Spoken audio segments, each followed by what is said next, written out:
Shalom Israel, Shalom, and Shalom to all those who might be watching this video, who have eyes to see and ears to hear and just have not been woken up yet. All right, so when I read today, I'm going to be reading as it is written, right, in the book. So please bear with me because we don't know who might be watching these videos. This video is a quick breakdown of the two greatest commandments. You know, we know the Christian church loves talking about the laws were done away with, the commandments was done away with, and we just have the two greatest commandments that so-called Jesus Christ of Nazareth left us, right? Saying that contradicts, saying that that we have to forget the law of Moses and the law of the prophets. So not only do they not agree with the 600 plus commandments, which is easy because we keep more than 600 commandments a day. Put your seatbelt on, drive the speed limit, you know what I'm saying? Be of age to drive. These are just quick little laws that we do. Driving a car. We got multiple laws, pointless laws. You must stand up when the national anthem is playing. You know, we got pointless laws that we follow every day. So 600 plus is not that much, right? They add up pretty quick, and half the time we doing them anyway, correct? So, with that being said, they don't even know the 10. A lot of our Christian brothers and sisters that's lost in the world and in the truth, you know, they don't even know the 10 commandments. I make it a point for the people that I know to learn the 10 commandments. You know, you should know them by heart in order. We learn stuff for tests and quizzes. People get in Greek fraternities and stuff and learn all different type of madness. People join gangs and learn all different type of madness. We should be able to learn the 10 commandments, right? Because ultimately those two greatest commandments is talking about them 10 commandments, right? And they help you fulfill the whole law in itself by default, right? He simplified it down. He simplified it for us, right? He taught us something, right? He simplified it for us. Just like if you're in a math class, right, and they give you PEMDAS, they tell you PEMDAS to simplify it so you remember it, right? And if you do PEMDAS, you'll be able to answer the questions using that formula, right? That pattern, that rundown. If you go through these steps, you'll get this, right? So with that being said, we're going to go straight to it. Matthew 23, verse 29. Let's read. And like I said, I'm going to read as is. Jesus answered and said unto them, ye do err, not knowing the scriptures, nor the power of God. So this is red letter. We know who talking, the Messiah, the Savior, the Son, right? The anointed one. He's talking here. He says, ye do err, not knowing the scriptures, nor the power of God. That's what a lot of these Christian churches are doing. These mega churches, these youth pastors, you don't know the scriptures. You don't know the Apocrypha. So if you don't read Maccabees, if you don't read 1st and 2nd Maccabees, in my opinion, you don't know what's going on in the New Testament. There's no way.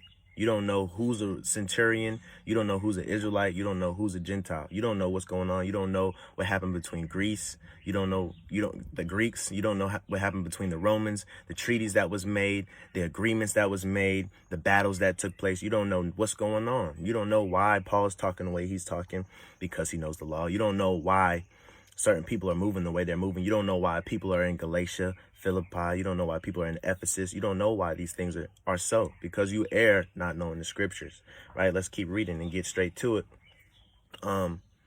Verse 37, I'm going to read as is. Verse 37, Jesus said unto him, thou shalt love the Lord thy God with all thy heart and with all thy soul and with all thy mind. Verse 38, this is the first and great commandment. He didn't say the only commandment. He said the first and great commandment. I don't even remember what they call it.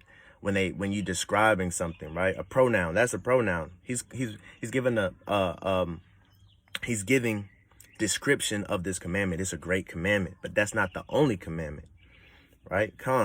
Right? Agreed. This is the first and great commandment, right? What does that also sound like? It says, Love the Lord thy God with all thy heart and with all thy soul and with all thy mind. This sounds like the very first commandment. Like he said, this is the first and great commandment.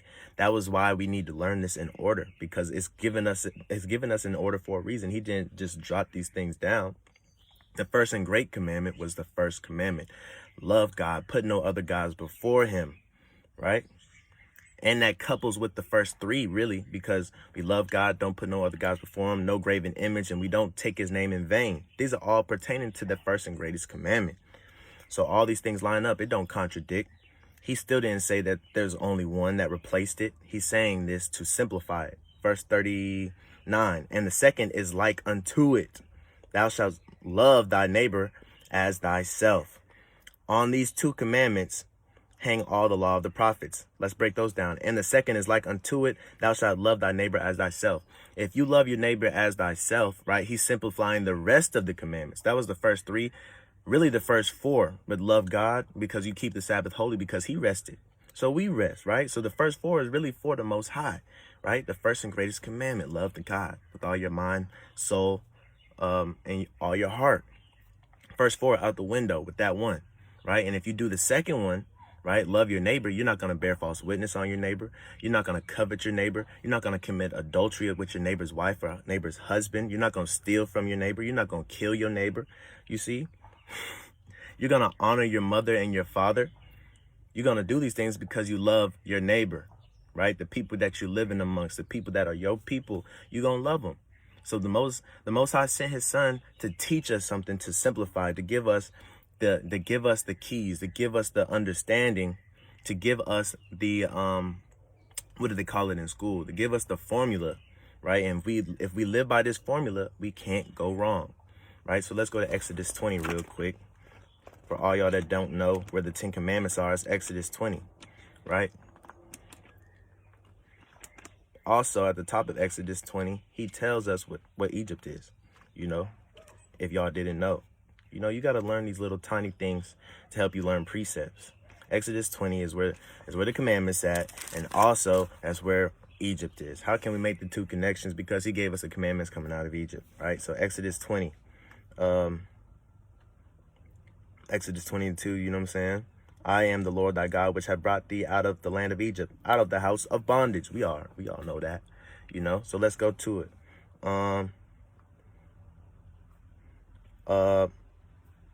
Verse 3, thou shalt have no other gods before me, right? Thou shalt not make unto thee any graven image or any likeness of anything that is in heaven above, that is in the earth beneath, that is in the waters underneath, right? Love God. That's all he's saying. With all your heart and all your mind.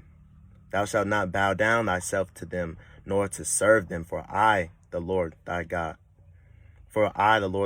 am jealous God, visiting the iniquity of the fathers upon the children unto the third and fourth generation. But how much is a generation? 100 years, right? We got cursed for 4 generations, right? What is that? 400 years. Got to make sense of this thing. Of them that hate me, right?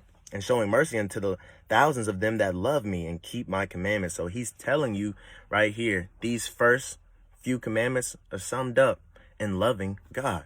That's all it is, right? So let's look at the latter end. Verse 13, thou shalt not kill, thou shalt not commit adultery, thou shalt not steal, thou shalt not bear false thou shalt not bear false witness against thy neighbor, right? Thou shalt not covet thy neighbor's house. Love thy neighbor as thyself. That's what he's telling us, right? And if we do these things, it'll be easy. So what he's doing is saying, if you do these 2 commandments, by default, you do all the 10. And by default, you do the 600 plus, right?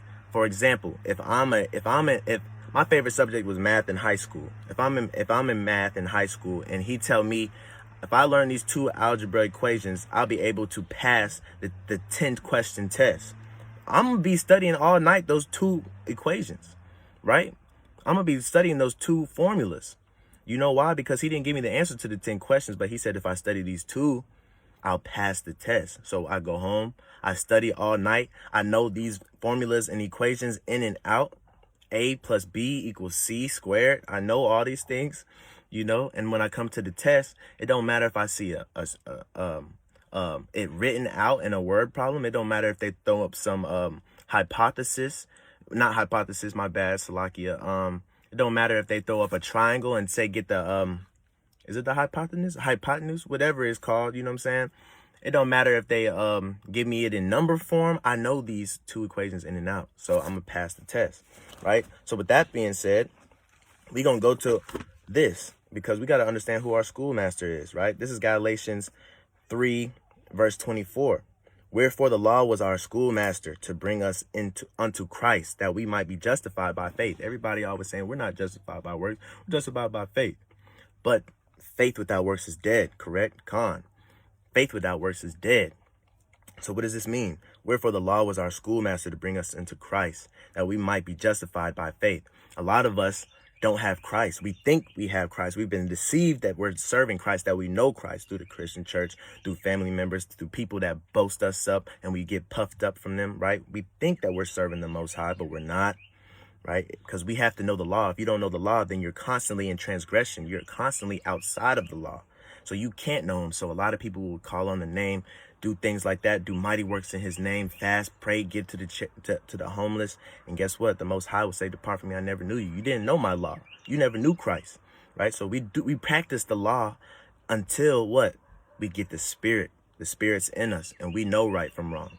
This is like if we graduate from high school and we're going to college, correct? If we graduate from high school and we go to college, what happens? We're no longer under the rules of high school, right? Because we've already retained all the information. We've got the counseling. We've got the structure. Now we're on our own going to college, right? So we're no longer under high school because we have it within us, right? We're walking with the high school spirit already, all the understanding, all the wisdom from high school, and we go to college. We carry these things over to college, right? And we don't get penalized for not showing up to class on time. Well, we do, but you get what I'm saying. We don't get penalized, you know what I'm saying, for skipping class per se. We don't get penalized for fighting off campus. We don't get penalized for not studying as much as we should right away.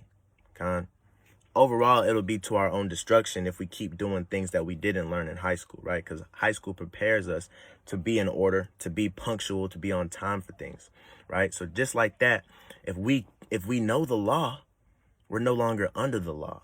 We pass on to the Spirit. The schoolmaster passes us on to Christ. And once we have Christ, once we have the Spirit, we're no longer under the law. Because that law is already in us. It's already been taught. The understanding, the wisdom has already been taught. The structure has already been taught. Just like when we move from high school to college, or even from middle school to high school.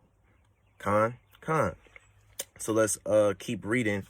So let me read that one more time. Galatians 3 and 24. Wherefore the law was our schoolmaster to bring us unto Christ, right? From high school to college. We're in college now, right? We're not in high school no more. We know the law. We got the structure. We got the wisdom. We got the understanding. We got the Spirit now. We got Christ. We're in college. We're moving by ourselves, no longer being chaperoned by our parents, right? We don't got to come in at a certain time at night because we should already know we should be in by 10 or 11 doing homework, you know what I'm saying, so to speak. Not saying that we all do it, but, we get the understanding of it, that we might be justified by faith. Now, it just takes faith now, right? We just got to believe now, right? We got to hope for the things unseen, because the substance of things unseen, Salakia, I'm messing that all up. Hope is the things. Wait, Salakia. Faith is the hope, right, of the unseen. The Salakia, I'm messing up. Anyway, I'll correct myself. I'll put it as a caption. How about that? Right? No man's perfect. So we're going to flip over to Galatians 5, right? Galatians 5 and verse 18. But if ye be led of the Spirit, ye are not under the law, right? So now that we graduated, we're no longer under high school's laws. We're in college now. We got the Spirit. We got faith.